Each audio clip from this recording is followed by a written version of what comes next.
just have a seat there, Russell. Guy I was speaking with on whatever night that was Russ as well. Oh, yeah. And he took every number I had. Yeah, no, they were doing some pretty thorough interviews that night. So. Yeah, absolutely. I was Right. glad to see it. I'm just going to move your gloves here. That's a little microphone, just to make sure there's nice and clear. As you can see here, everything in this room is videotaped and audio taped. Check. You ever been interviewed by the police in a room like this before? I Or? have never been interviewed like this. Oh, no? Okay. No. Let's get this set up here.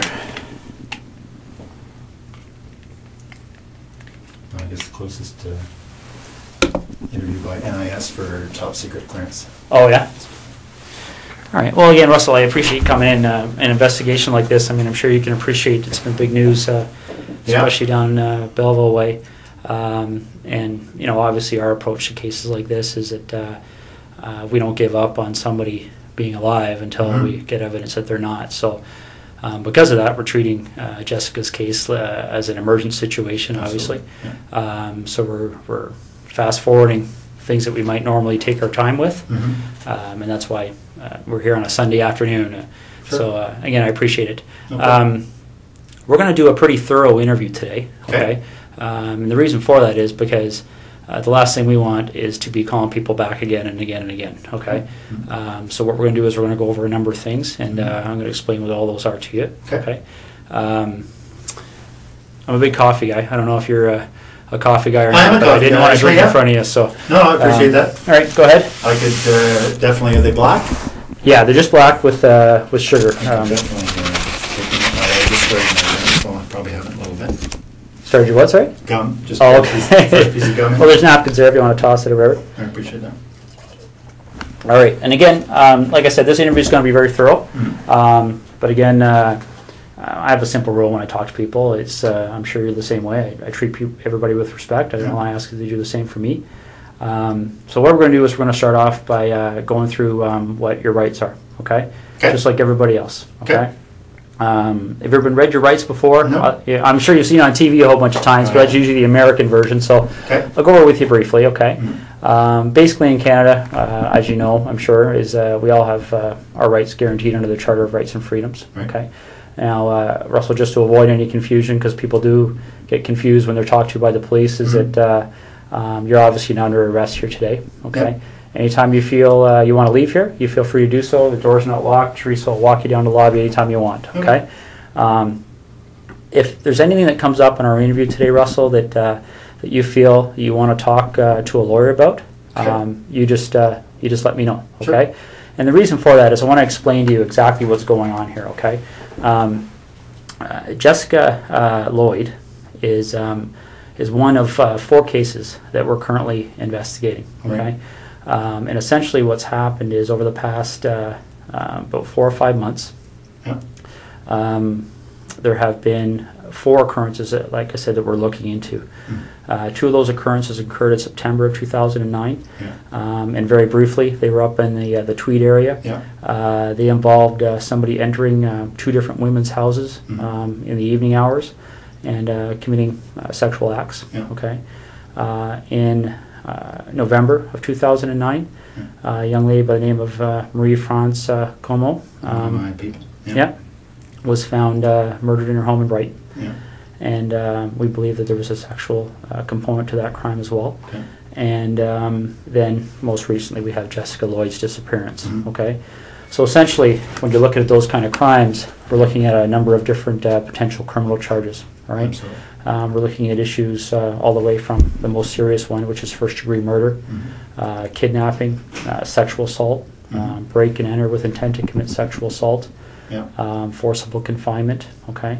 And so what I want to make sure you understand, and this is what we've been doing with everybody we've been talking to, is that clearly when we find out who's responsible for one or all of those crimes, they could be charged with one or all of those offenses, okay? Whether it's you or whether it's anybody else, all right? And that's why it's important that we make sure that people understand what they have to do and what they don't have to do when they're talking to us, okay? So as I said before, any point today you feel the need, you want to speak to a lawyer, you let me know, and we can take you to a room where you can do that in private, okay? Do you have your own lawyer? I have a realty lawyer, but no, I don't have a lawyer. All right. If at any point you want to make that call, and you don't know who to call, we have a phone list of lawyers that are available to give you advice free of charge right over the phone. Okay. So again, if at any point today you want to take advantage of that, you just let me know. Sure. Is there any reason you want to call a lawyer now? Nope. Okay.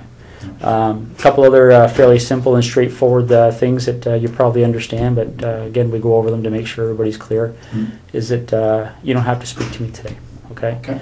And the reason for that is because the law considers me to be what we refer to as a person of authority, okay? Probably similar to what you may be considered to be on the base. Yeah.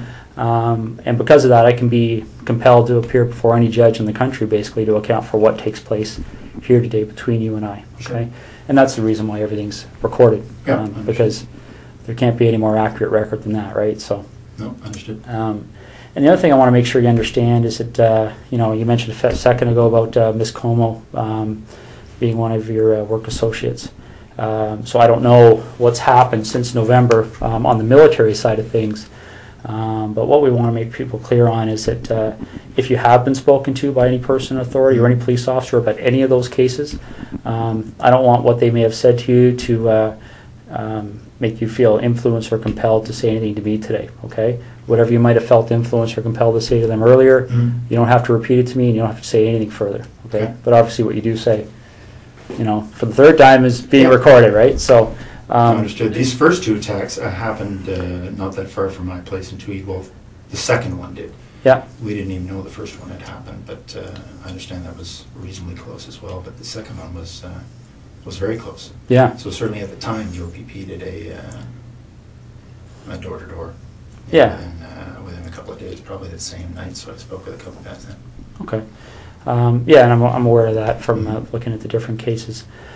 And essentially, Russell, in a nutshell, that's what we wanted to talk to you about. Okay, those four cases are of concern to us, and you know, you've kind of almost hit the nail on the head about some of our issues that kind of make us want to talk to Russell Williams. Okay, because essentially there was a connection between you and all four of those cases. Would you agree? Geographically, and then I guess I drive past.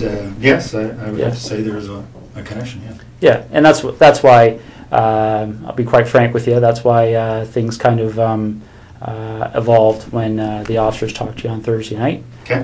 We kind of went from there because when I think you discussed with them the fact that you were a colonel at the base.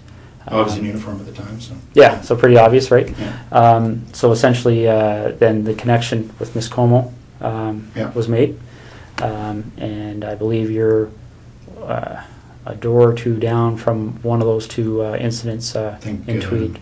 3 doors down, yeah. Yeah. Very close, absolutely. Yeah, exactly. So those are some of the issues we wanted to discuss with you. Yeah. Okay. So just getting back to these four incidents that we're talking about. Maybe you could just give me a little bit of history as to your arrival in the base in Trenton. When did you start working there? Friday on the day I was.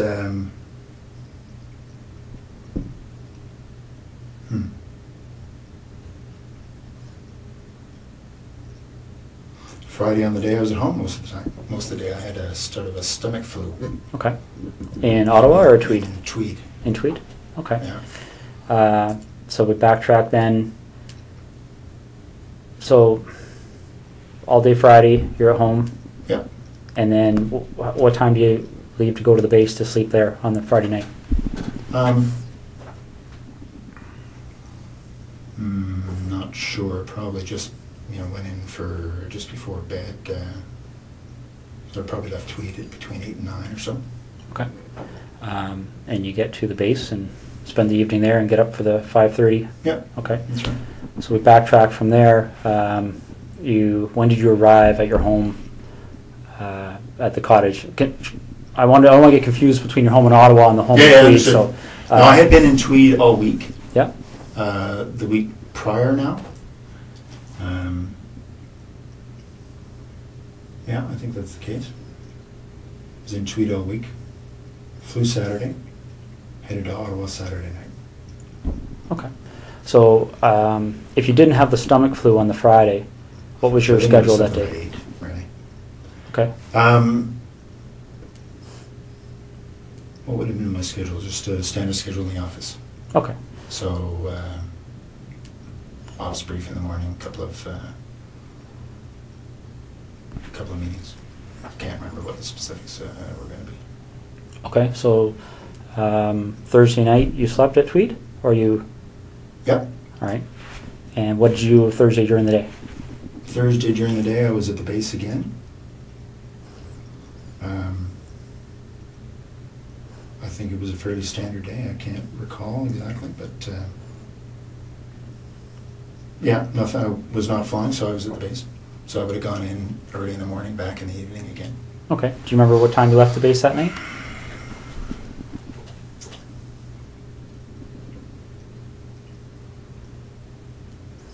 I don't remember anything peculiar, so I would say, I don't know, probably 7 to 9, somewhere in that range. Okay. And that's when you left?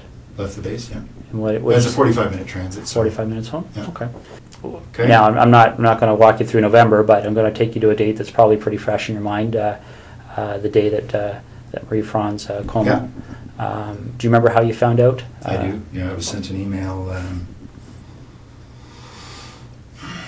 Well, as soon as the ops staff and the base learned, they told me.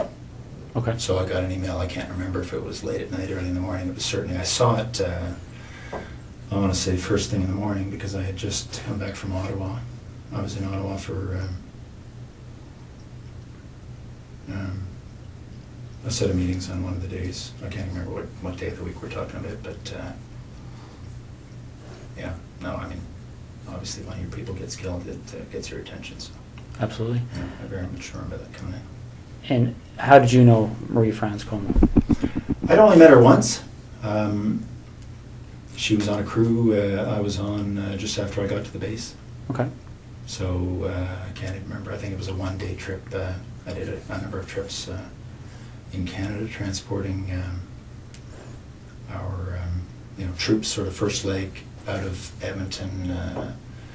We tend to hopscotch them across until they get into theater. So anyway, I can't remember which trip it was, but we did a number of them out to Edmonton just to pick up the troops, bring them to Trenton, and then put a fresh crew on, and because we'd fly out and back in the same day, so pushing the edge of that, and fresh crew on, and then continue on after a couple hour delay. Okay. Do you know roughly when that happened? That we were on the same crew? The time you met her, the one time there, yeah. It was soon after I got to the base, so I don't remember exactly, but I would say in the first couple of months, so August, September. Okay. Yeah. Now, you got that email notifying you that something had happened. Yeah. Do you have any kind of a clear recollection as to how your schedule was going that week? Well, I can't remember what day that the message came in. Just a second.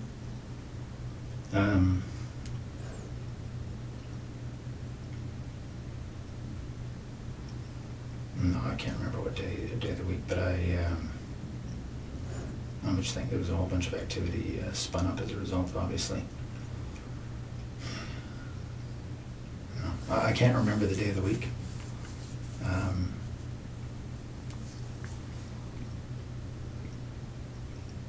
I'm just trying to think through the news reports I read. No, I'm sorry, I can't remember what day that was, but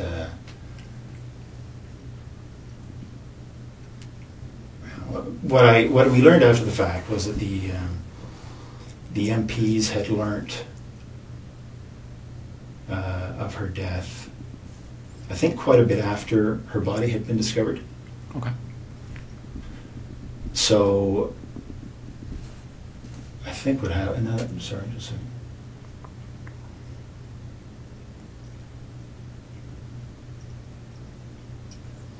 Okay. So I think, if I remember correctly, the MPs learned late that evening. Can't remember when, obviously her body was discovered. It was probably in the news reports. But so they learned, and then they passed it to ops. So they immediately passed it to me. Okay. The MPs work for the wing operations officer, so they go through their chain of command, and then as soon as the duty watch officer had that information, she advised me. Okay.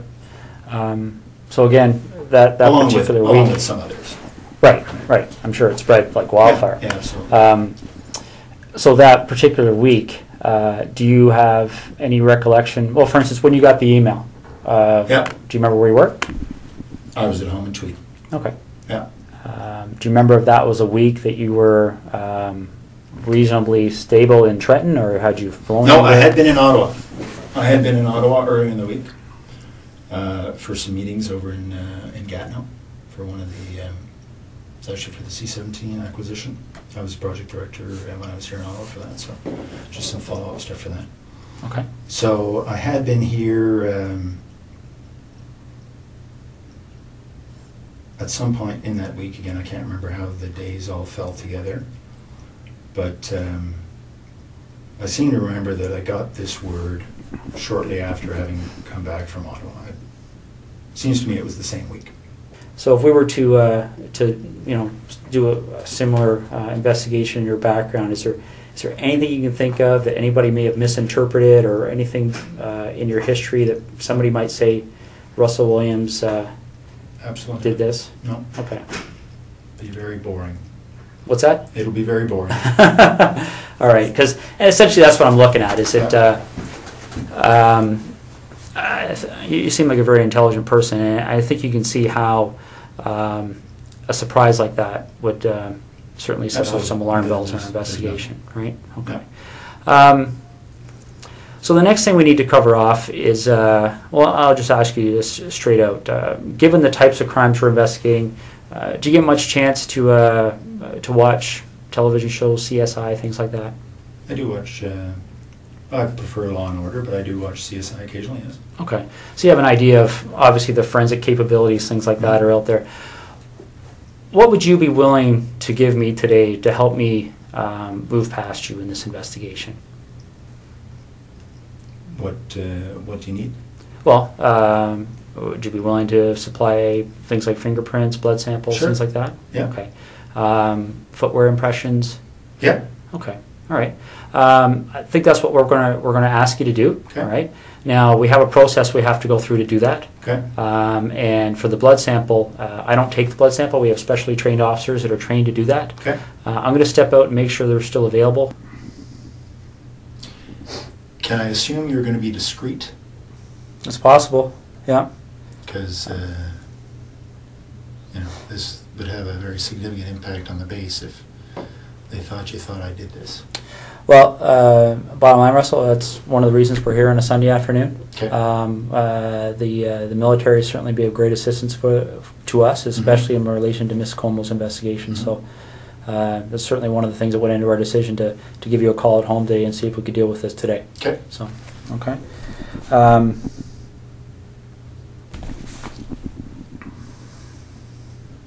Because it's tough to undo the rumor mill once it gets started. But I appreciate that. Okay. Now that you've had some time to, I know we've been throwing a lot of things at you here, but now you've had some time to think about things. Is there anything that you're concerned about that buccal swab matching in any of those 4 residences? Is there, I guess, let me explain you what I'm getting at here, Russell, okay? This is a significant investigation, as you can well imagine. Yeah. That DNA is going to be significant in our investigation, both quite possibly to help you, quite possibly to help us. Understood. I don't know yet. I don't know what the result is yet. Mm-hmm. And I'll go back to the example I gave you because it's a very similar issue, I think. And you talked about the idea of discretion here. Okay. Mm-hmm. You talked about the idea that I think hopefully you appreciate the fact of how we approached you here. Yeah, absolutely. And essentially, we have no issues with that. Okay. We talked recently about the whole idea of any unusual sex acts in your history. Mm-hmm. But another thing that can often happen in cases like this is that people become concerned about things like extramarital affairs, indiscretions along those lines. Mm-hmm. Is there any contact that you may have had with any of those 4 women that you may not want your wife to be aware of? Anything like that that we should know about to try and explain why if your DNA is found, it would help us understand why it may be there. Absolutely not. Okay. Can you think of any reason why we would find your DNA in any of those residences? Let's focus on, well, for instance, I believe. Let me just check the name there, make sure I've got the right address. I'm talking about the house that was just a couple of doors down from you there in Tweed. A couple of doors down was Lori. I don't know her last name. I don't know. Mazzacati? I don't even know what her last name is, but there's the woman down the road, 3 doors down. Yep. Her name is Lori. I don't know her last name. All right, let me just make sure we're on the same page here.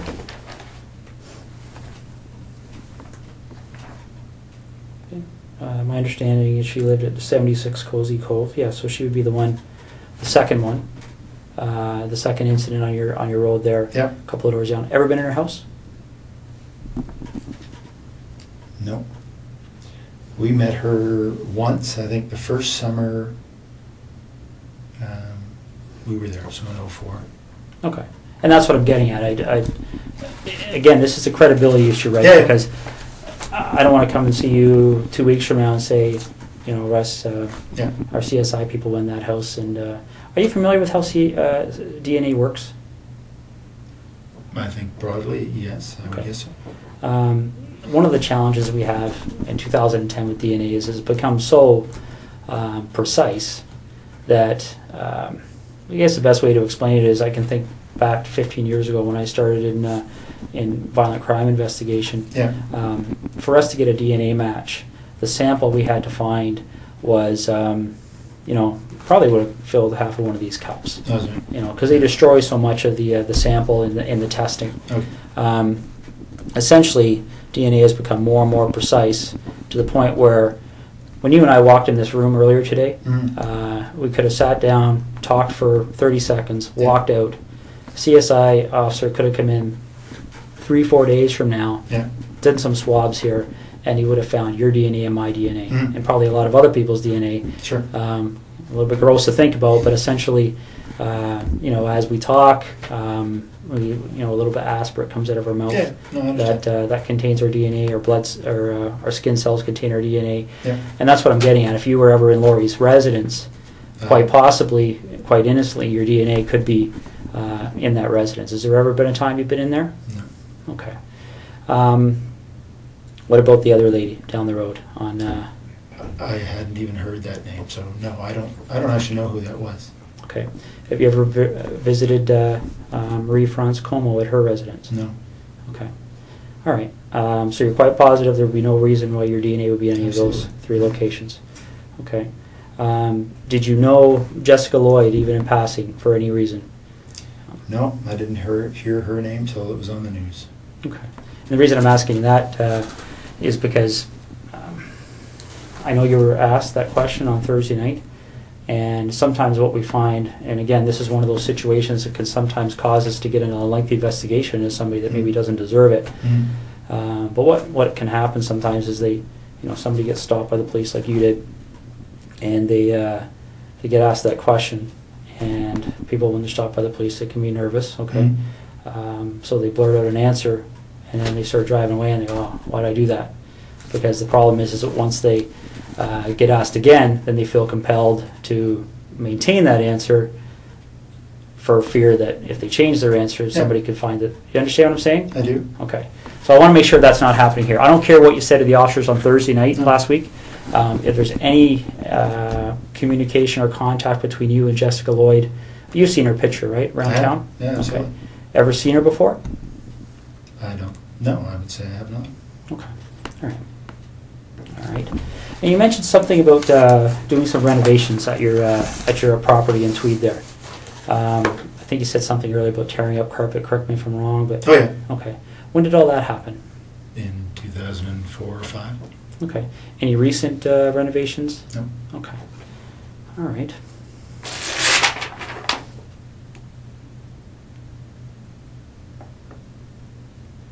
Just want to make sure I'm covering all the bases here. Okay.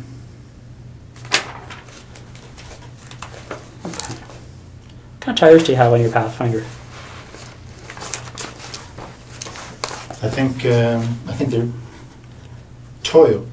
Okay. Do you know the brand name, or sorry, the I think make? that is I don't. Sorry, the make is Toyo. Yeah. I don't know the model. Okay. Just see, I'll read this off to you, see if it rings a bell.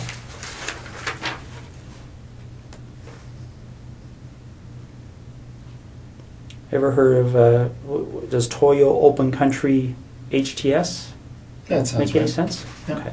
When did you have those tires put on your Pathfinder? Well, it's the second version we've had of them, so I think it might have been this past fall. They replaced other ones we'd had on the same. Okay. Well, Toyo, I can't say that they were the same, exactly the same model, but our dealership here in Ottawa says they're very popular for the Pathfinder. So. Okay. And they were good. They lasted a long time. All right. I've had to, I think you were talking about the whole idea of the MPs helping us with our investigation, stuff like this. You have the same system as we do at our headquarters with the swipe cards. One of the things one of our investigators did is they made a call while I was talking to you there because we were trying to work through that week of the 23rd of November. Okay. 23rd being the Monday, 24th being the Tuesday. Okay. What they've told us is that, and I want to make sure I get this right, is that on the 23rd, your swipe card was being used at the base. Okay. Okay. On Tuesday 24th, there was no use of your swipe card. Okay. And then on the following days, the Wednesday, Thursday, Friday, there was what appeared to be average activity of your swipe card in the base. Does that make sense to you? It does. That says that I was in Ottawa on the Tuesday. Okay. Do you remember where in Ottawa you were? Yeah, I was in Gatineau with, as I said, meeting about the C-17. Okay. Now, again, I want to be fair to you here. We're going back 2 months. Yeah. Are you sure that would have been the day you were in Ottawa? Well, only because I wasn't at the base. Okay. So I can't remember, honestly, that's the day I had the meeting in Ottawa, but if I wasn't at the base, it was because I was here. Okay. Now, if that is the day you had a meeting in Ottawa, do you remember being at the base on the Monday, the 23rd, and swiping your card in and out? Do you remember what you would have done that evening to get to Ottawa for that meeting? Like, would it be... I drove to Ottawa in the morning of the day of my meeting, so if it was the Tuesday, then I would have left Tweed. It was a very foggy morning. Okay. That morning. I drove in that morning. Okay. So I would not have been at the base the day I was in Ottawa, because the meeting started at 8:30 or something. Okay, so you leave the base, you would have went home to your residence in Tweed, Yep. and then you left Tweed in the morning and drove up to your meeting in Ottawa. Yep. Okay. You leave the meeting in Ottawa is a daytime meeting, evening meeting, or do you remember? Yeah, it was a daytime meeting, finished, I don't know, mid-afternoon or so. Okay. We had lunch and then finished. I think my wife and I had dinner because she was here for work, and then I headed back. Okay. Well, these are the kind of things I'm trying to draw out here. That's helpful to us. Do you remember where you had dinner? Well, I don't remember exactly the restaurant, but it was in Westboro because that's where our house was being built at the time. So we had dinner, in a restaurant that we would expect to be able to frequent once the house was finished. Okay. Remember how you paid? One of us would have paid by MasterCard. Yeah. Okay. Are you sure about that, or? Pretty sure. That's normally how we Okay. we pay for meals. All right. Can't remember if it was me or my wife that paid, but one of us. Okay. And do you remember which restaurant it was again? No. Okay. All right. And you see what I'm getting at, right? I mean, that can be very helpful for us because if we can track that issue, right? Yeah. We can put somebody paying for a meal at a location. Well, with a I was credit card. meeting with 15 people or so that day. So Okay. And what time did the meeting end? I would say between 3 and 4. Okay. And are you sure that that's the same day you went out with your wife? Well, I think so. Yeah, because she was here, and I think that was the day we went to this restaurant in Westboro. Yes. Okay. You finished dinner, and do you remember what you did that evening? I would have driven back to Tweed. Okay. And you would have... Now, again, I know we're talking 2 months ago here, but do you Yeah. remember specifically having dinner and then driving back to Tweed, or do you remember, are you just guessing here? No, I'm not really guessing. I mean, I believe that this night at this restaurant was following the meetings in Ottawa. Mm-hmm. And I, kissed my wife goodbye and headed back to Tweed to go to work the next day. Okay. All right. The tires that you have on your truck, right? The reason I asked you about that is there any time, I mean, you recall where you were stopped by the officers there? Yes. Okay. Did they explain to you what the significance Said of that the was location? her house. That was her house. Yeah. Okay. So you remember that location? Yep. Do you remember what the crossroad was, or? I don't think there was a crossroad. It's sort of just on the south end of 37. Okay. When you get stopped at that location, has there been a time in the recent 1 or 2 weeks that your vehicle has left that road for any reason whatsoever? Have you driven into a field with your vehicle at all, for any reason you can think of? No. Okay. Because I want you to rack your brain here. This is important. So, Yeah. is there anything you can remember doing that would have caused you to drive off the road No. at that section of roadway? No, that's my that's the early part of the highway, and just head north. It's about 30 minutes from there to, probably 20 from there to my house. Okay. Would it surprise you to know that when the CSI officers were looking around her property, that they identified a set of tire tracks to the north of her property? Looks as if the vehicle left the road and drove along the north tree line of Jessica Lloyd's property. Okay. Okay. They took, they examined those tire tracks, and they have contacts in the tire business. Obviously, tire tracks are a major source of evidence for us. Sure.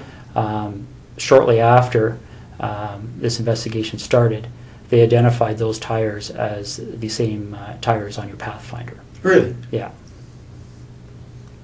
Okay. Okay. One of the other things that they do to try and identify the type of vehicle that may have left those tires, well, is they do two things. They talk to witnesses. Okay.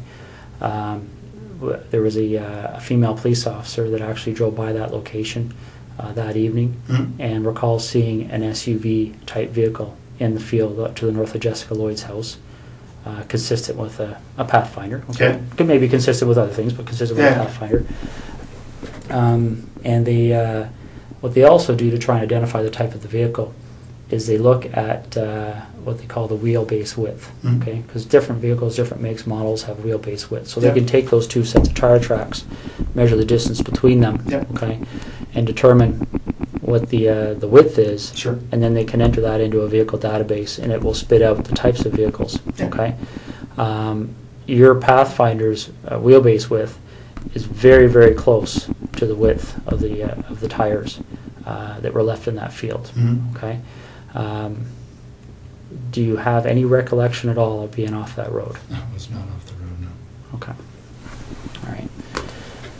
Russell, is there anything you can think of? Let's go talk about Marie-France Como for a minute, okay?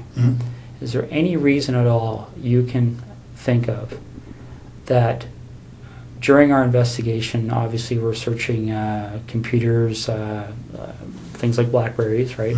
Electronic devices, looking through houses for things that are in handwriting, written notes, diaries, things like that. Now, I'm not at liberty to tell you what the content was, but is there any reason at all you can think of why Marie-France Como would have specifically referenced you in some of her writings? Not at all. No? No, absolutely not. Okay. Is there anything that she ever said to you that led you to believe that there might be something more than a passing interest with her towards you? Not at all. No, we spent, one flight together talking. I'd go back occasionally and talk. No, if that's the case, that's very surprising. Okay. All right. You have any questions for me right now? No. Okay. I'm just going to step out and see how things are going, okay? Okay. I mean, it is a Sunday, but there's probably 60, 70 people working on this file, so there's a lot of things happening. Sure. So let me go out and see what's happening, and then I'll come back in and we'll hopefully continue, okay? I told you when I came in here that I'm going to treat you with respect, and I've asked you to do the same for me. We talked about the whole idea of how we've approached you here, okay? The trying to be as discreet as possible, okay? But the problem is, Russell, is every time I walk out of this room, there's another issue that comes up, okay? And it's not issues that point away from you, it's issues that point at you, okay? And I want you to see what I mean, all right? This is the footwear impression of the person who approached the rear of Jessica Lloyd's house on the evening of the 28th and 29th of January, okay? All right? Now, I want you to keep in mind that this is slightly smaller, okay, in scale, okay? Okay. All right, that's not to scale. That's, the footwear is actually bigger. Okay. If you look here on the ruler, you'll see that 1 inch is just slightly smaller than an actual inch, okay? But this is the way it prints off on the computer. Yeah. I'm going to move this over so you can see what I mean, all right? Because essentially when you're dealing with footwear impressions, we have a gentleman on the OPP who's basically world-renowned. His name is John Norman. And essentially with footwear impressions, you're in a situation where you're pretty much in the area of fingerprints, okay? And essentially what we're talking about here is, especially when you start adding in other pieces of information that support an investigative position, okay? This is a photocopy of the boot that you took off your foot just a little while ago, okay? Now, I'm not an expert in footwear impressions, so I rely on the experts. Footwear impressions are very much like fingerprint comparisons, okay? You take a look at this print, and again, this is one print. This person walked through, there's several different prints to compare, so we're going to get features off of one print to compare, features off another print to compare. These are identical.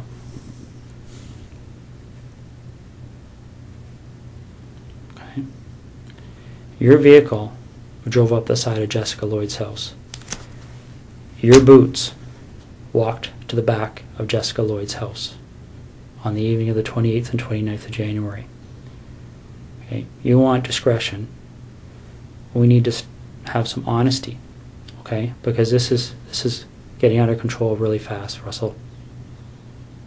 Okay, really, really fast.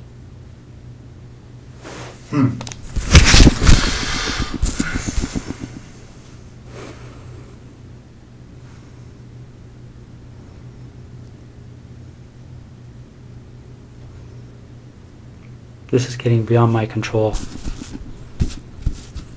All right, I came in here a few hours ago and I called you the way I called you today because I wanted to give you the benefit of the doubt. But you and I both know you were at Jessica Lloyd's house, and I need to know why.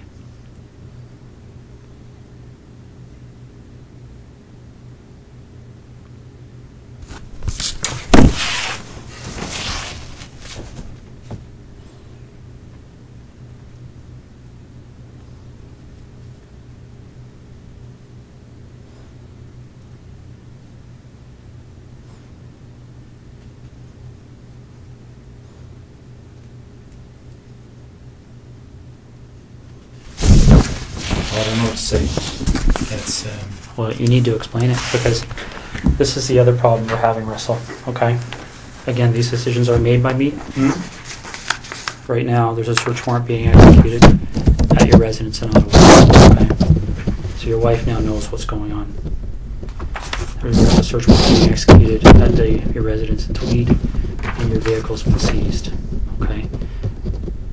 You and I both know they're going to find evidence that links you to these situations.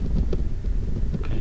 You and I both know that the unknown offender mailed DNA on Marie France Comeau's body is going to be matched to you, quite possibly before the evening's over. Okay? This is a major investigation. The Center of Forensic Science is on call 24 hours a day helping us with this. Your opportunity to take some control here and to have some explanation that anybody is going to believe is quickly expiring. Okay? We're applying, the investigators now applying for a warrant to search your office.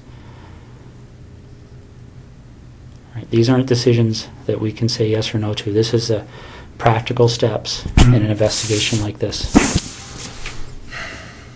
And Russell,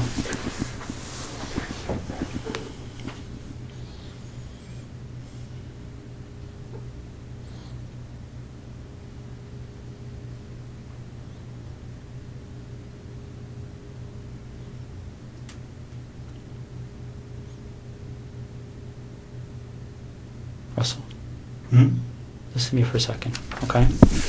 When that evidence comes in, when that DNA match, when that phone rings and somebody knocks on this door, your credibility is gone, okay? Because this is how credibility works, all right? And I know you're an intelligent person and you probably don't need to hear this explanation, but I also know your mind's racing right now, okay? Because I've sat across a lot of people in your position over the years, okay? The bottom line is that as soon as we get that piece of evidence that solidifies it, DNA, okay? As soon as the expert in footwear impressions, the expert in tire impressions calls and says, yes, I've examined those and they're a match, it's all over. Because as soon as that happens, where's your credibility? Where's your believability? You're just another, and again, don't take this wrong, okay? But you can see if you step outside this room in your mind and imagine how people are going to view you, okay? If the truth comes out after the clear evidence is presented to you, when you finally go, okay, I'm screwed now, what are we going to do?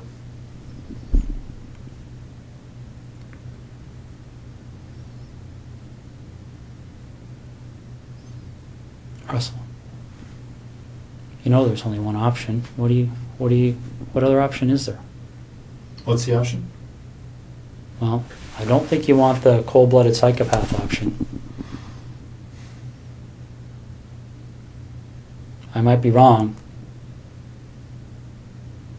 Okay, because don't get me wrong, I've met guys who actually kind of enjoyed the notoriety, got off on it, got off on having that label. Bernardo being one of them. I don't see that in you. If I saw that in you, I wouldn't be back in here talking to you, quite frankly.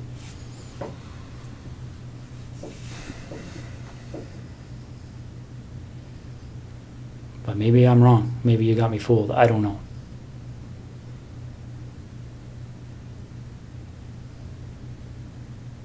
This is over. And it can have a bad ending where Jessica's parents continue to wonder where her daughter's lying.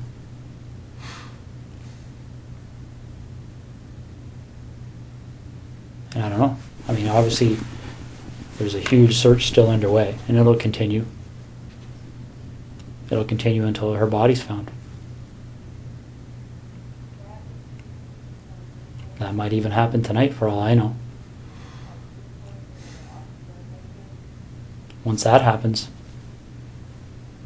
then I don't know what other cards you would have to play.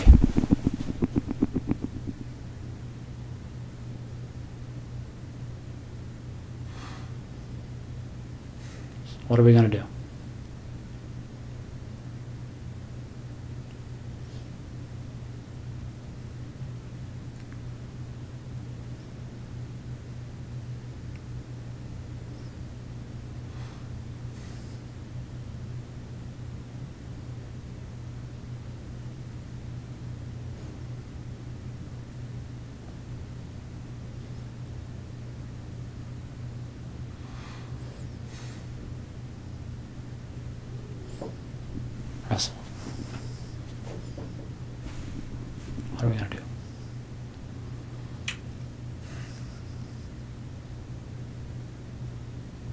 Only Russ, please.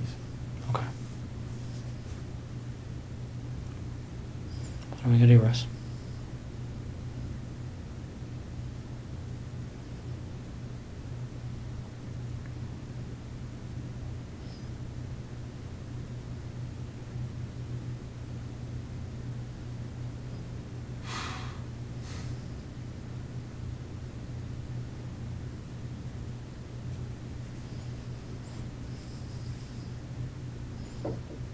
Is Jessica somewhere we can find her easily?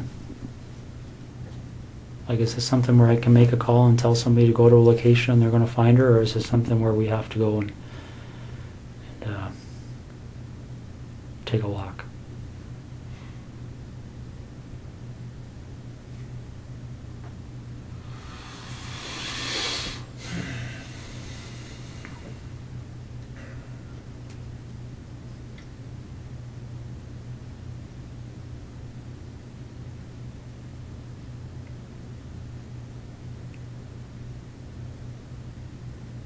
Which direction are we heading in here?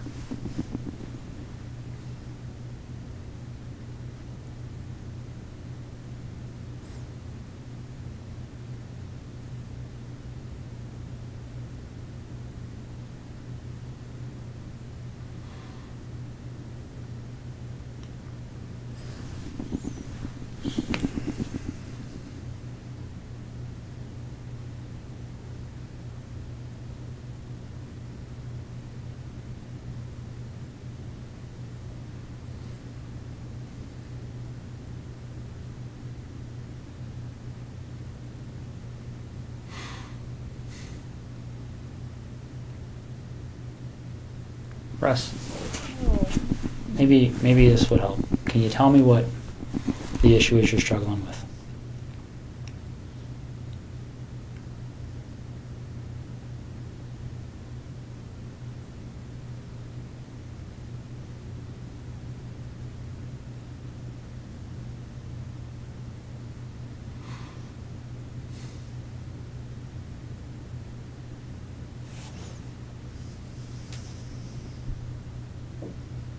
What's the issue you're struggling with?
It's hard to believe this is happening. Why is that?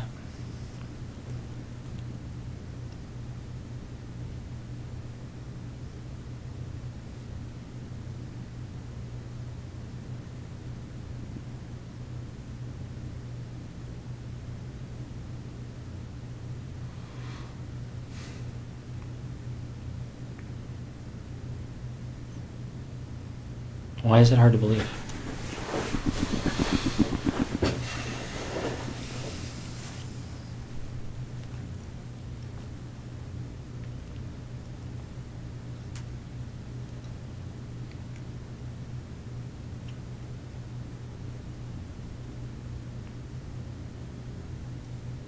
It's just hard to believe.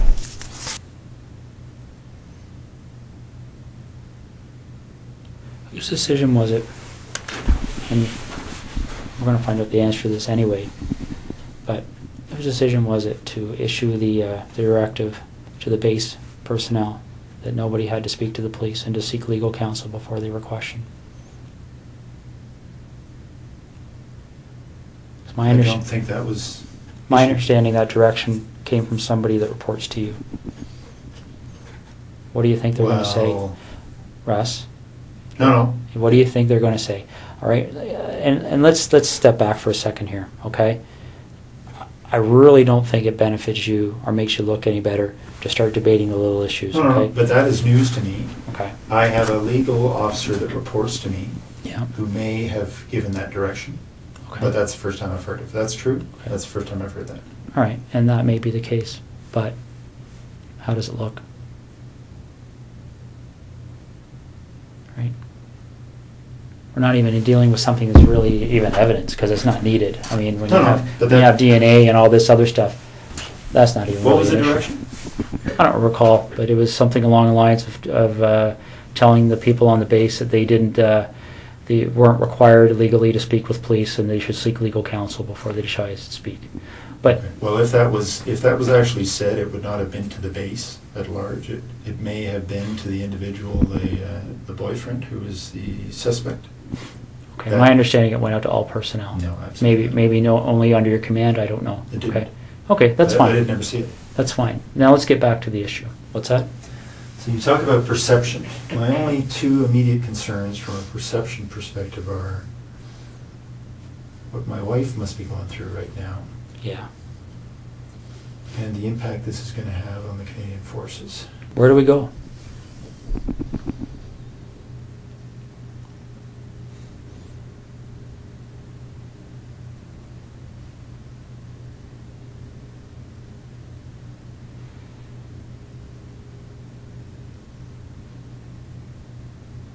Russ, is there anything you want from me? Is there anything you want me to explain? Is there something missing that you're struggling with that I can shed some light on for you?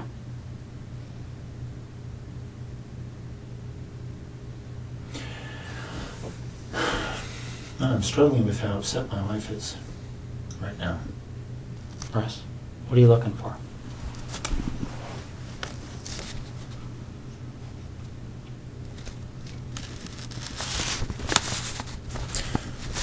I'm concerned that they're tearing apart my wife's brand new house. So am I. But if nobody tells them what's there and what's not, they don't have any choice. Computers will be brought to Microsoft in California. They'll be picked apart. You can't erase things from computers.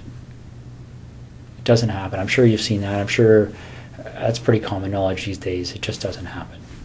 They sell programs that to try and help people clean their computers of stuff, and our guys are pulling that stuff out all the time. The FBI is pulling that stuff out all the time.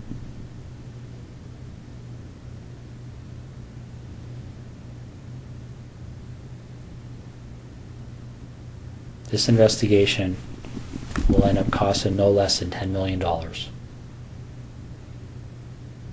Easy. And they will say no to nothing. Any request this major case manager makes on this case, they've already been told it's approved. Don't even bother asking.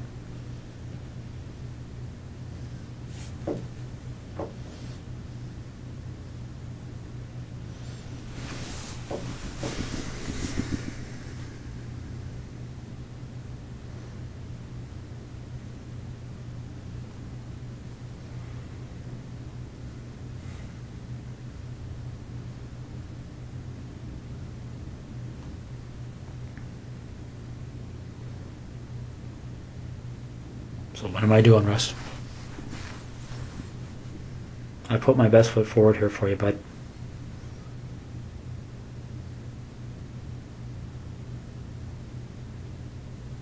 I really have. I don't know what else to do to make you understand the impact of what's happening here.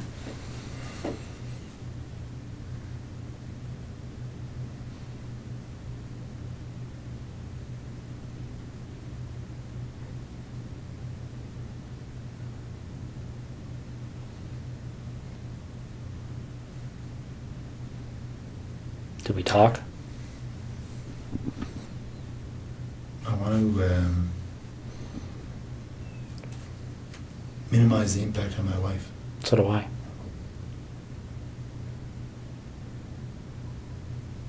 So how do we do that?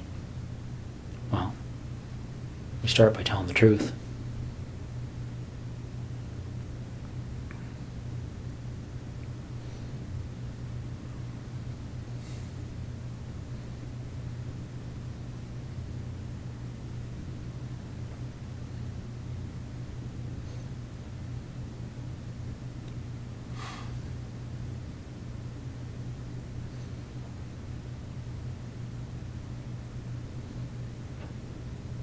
Okay. Okay. So where is she?